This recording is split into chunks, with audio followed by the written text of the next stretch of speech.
एक सुबह हैलोवीन से ठीक पहले वाले वीकेंड पर मेरी 13 साल की बेटी मेरे पास आई और बोली, मॉम, आज मैं उस आदमी से मिलने वाली हूं जिससे मैं शादी करूंगी। मैंने हैरानी से पूछा, तुम्हें कैसे पता?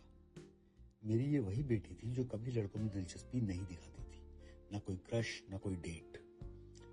वो बोली, मैं कई दिनों से भगवान से पूछ रही हूं कि मैं किससे शादी करूंगी, और आज सुबह प्रार्थना करते हुए उन्होंने मुझसे कहा कि मैं आज ही अपने फ्यूचर हस्बैंड से मिलूंगी। उसकी ये बात सुनकर मैं घबरा गई।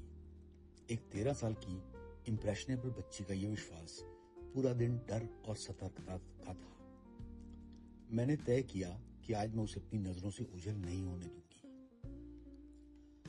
उस रात हम दोनों दोस्तों के साथ एक हॉन्टेड हाउस जाने वाले थे।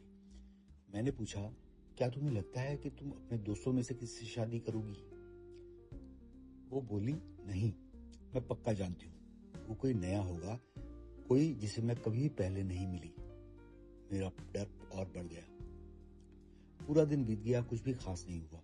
शाम को जब हम हॉन्टेड हाउस पहुंचे तो लाइन सड़क के कोने से ब्लॉक तक फैली हुई थी। बच्चे मजे कर रहे थे, बातें कर रहे थे, और मैं अपनी खूबसूरत बेटी पर बाज जैसी नजरें रखी थी। हर लड़का जो उससे बात करता, मैं उसे शक की नजरों से देखती। आखिरकार हमारी बारी आई।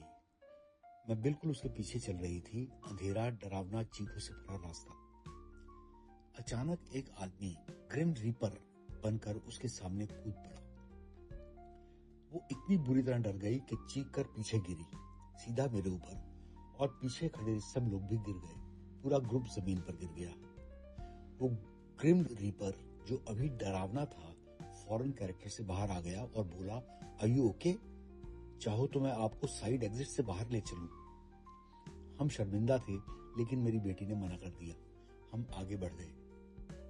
उस रात वो बहुत निराश थी। वो रोते हुए बोली, मुझे पूरा यकीन था कि गॉड ने कहा था कि मैं आज उससे मिलूंगी।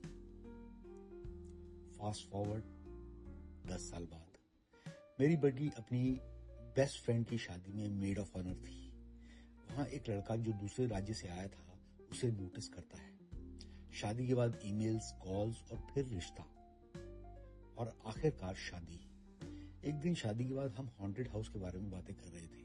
तभी मेरे दामाद ने बताया, मैंने एक बार आपके शहर में 1 साल बिताया था और एक पुरानी ग्रोसरी स्टोर में बने हॉन्टेड हाउस में ग्रिम रीपर बनकर काम करता था।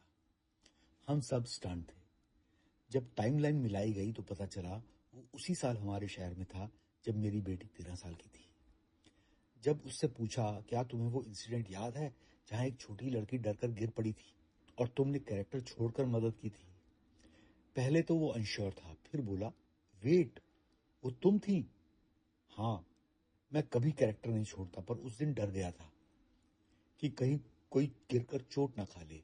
हाँ, 13 साल की 5 फुट की बच्ची 19 साल के 6 फुट 2 इंच के लड़के को तो छोटी ही लगेगी ना। और इस तरह मेरी बेटी सच में उसी दिन अपने फ्यूचर हस्बैंड से मिल गई थी। किसी ने नहीं पहचाना, न उसने न हमने, पर किस्मत ने पहचान लिया।